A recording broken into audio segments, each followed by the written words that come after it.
Hello, hello. How you doing, my daily joy people? Well, today we're going to talk about a cliche that you hear over and over again, but we have to say it.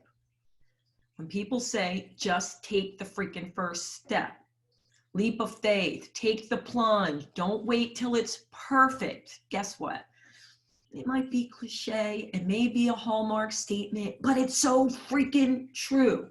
I live by this. So many people say, I've always wanted to own my own business, but I'm not ready yet, or I want to write a book or start a podcast. And they keep researching and researching and researching, and then they end up never doing it. It's not good enough because who's the toughest on ourselves? We are. It's like a book. I know people, I can tell you me, if I didn't have that push from my agent, I kept writing and writing and rewriting. It's not ready. And finally, you just say, hey, I have to put it out to the world. That first step is huge. I was thinking that today because my son started a new school. You know, he's been at the school district TE where we live forever, and it's a great school district. But when he went to the high school, it just wasn't a great fit. You know, it was just too overwhelming and large, and he wants to go to art college. So finally we found this school, shout out, Kraftfeld School, which has a strong art department. And we made the switch just yesterday in his junior year, virtually. Crazy. And at first, you know, we were both really scared about it. Like, should I wait? I don't know if I should go, you know, do I want to wait till it's not virtual? And guess what?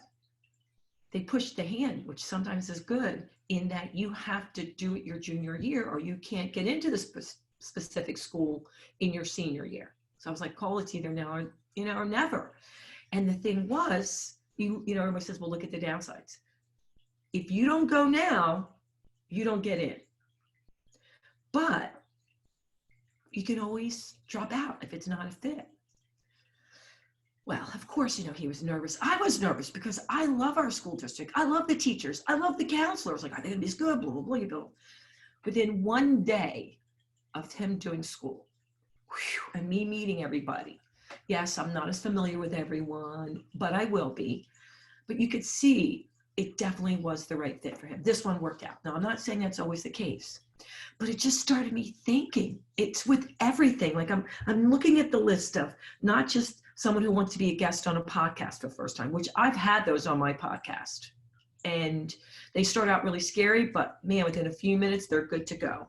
Or you having your own podcast or starting your own business, or maybe you want to do art school or art classes or whatever you want to do, or move or start dating again. Just putting ourselves out there before we feel like, okay, we're definitely ready, is huge. Today, I'm recording with a good friend of mine, which is very rare that I have a close friend. I think I've only done it maybe once or twice before on my podcast. And she's someone that wanted to always play guitar and sing and didn't start it till she was like 43. And then, man, she was doing voice lessons, guitar lessons. And a few years ago, we started doing open mics. I would go in the audience and be like, yay, Mary. But it was so huge for her. And, you know, she was nervous wreck, and she still gets nervous. But putting herself out there, it just makes you realize, like, man, I really can do anything. Even if you just do it for one area, you know, it starts opening the doors. Well, if I can face that fear, what's the other stuff? And somebody once said that to me.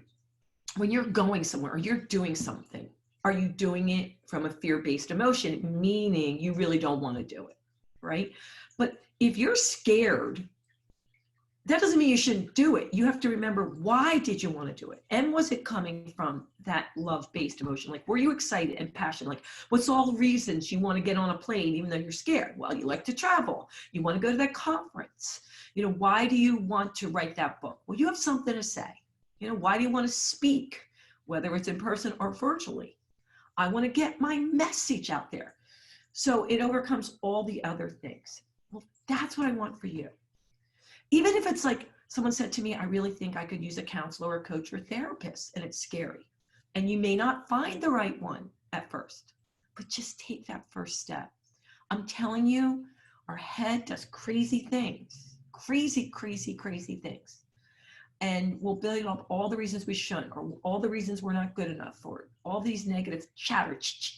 I always say, step into my brain. But once you put yourself out there, you realize a few things. One, it wasn't as bad as you thought, for sure. Two, we're in this together. Everyone's feeling that way. You know, you all have your areas that, you know, okay, hey, this is my home. Like, I'm comfortable in this setting. And then we all have the other areas that, you know, we all do.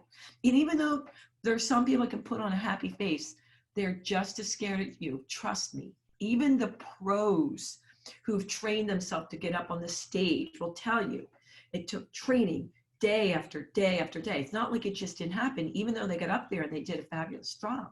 It's like everything else. You have to train it. The more you put yourself out there and you overcome those heebie-jeebies, the more you're going to be willing to do it in all areas of your life. Even it's now getting out there, virtually dating, and then eventually in person. There's so many things that I want for you, that I want you to put yourself out there and realize. For me, the only downside is I didn't try if I really want something. That's failure. If I put myself out there and it doesn't work out, that's what I want you to realize. It doesn't matter. That's success. You tried something. And I know you know these things, but I'm here to do what I always do, to inspire you and hopefully put a little joy in you. So you're like, yeah, that's what I really want to do. I really want to do. And make a list of, maybe there's 5 things, 10 things you always want to do. Start with the one that you feel more comfortable with, like check it off your list. For example, many of you, and I'm going to say, even though I'm a health and fitness coach, I did too, have put on a few pounds because we drank a few many wines, glasses of wines, or, you know, had that little snack, doing it virtually, or now that, like, I'm outside on a porch with my neighbors, you know, doing the social distance thing, but 1 too many glasses of wine. And I definitely could use to lose 5 pounds. I'm telling you, even though I work out and eat healthy, I'm not someone that can do that at night. It's just not good for me. And I know my friends were like, you don't even eat that. It wasn't that. It was that extra glass of wine here and there, or that extra piece of cheese. It eventually added up. But I hear people say, well, I don't want to start because, you know, so many times I fail. Well, I'm not saying go on a diet. Just say, you know, I'm going to start eating a little healthier, and I'm going to cut this out, and I'm going to emphasize this. And if you backslide in one night, you have that extra glass of wine you didn't want, or that piece of cake or whatever, you don't beat yourself up. You get back on the horse, and then you celebrate the day that you did. Like, for example, woohoo, I only had a half a glass of wine last night and I didn't have any snacks after dinner. Well, build on that, because you got to train yourself to be in that mode of feeling good and worthy. I mean, it's like everything else. You got to train it. You got to train a muscle. You got to train your brain. You have to train yourself to be successful. That's why when I say pick a goal, pick something that you know, hey, in 30 days, if I work out 5 minutes a day, that's going to be what my goal is. And anything over that is icing on the cake, I shouldn't say, but you know, it's just a bonus. And the reason I do it is because you want to see success. You want to train yourself for success.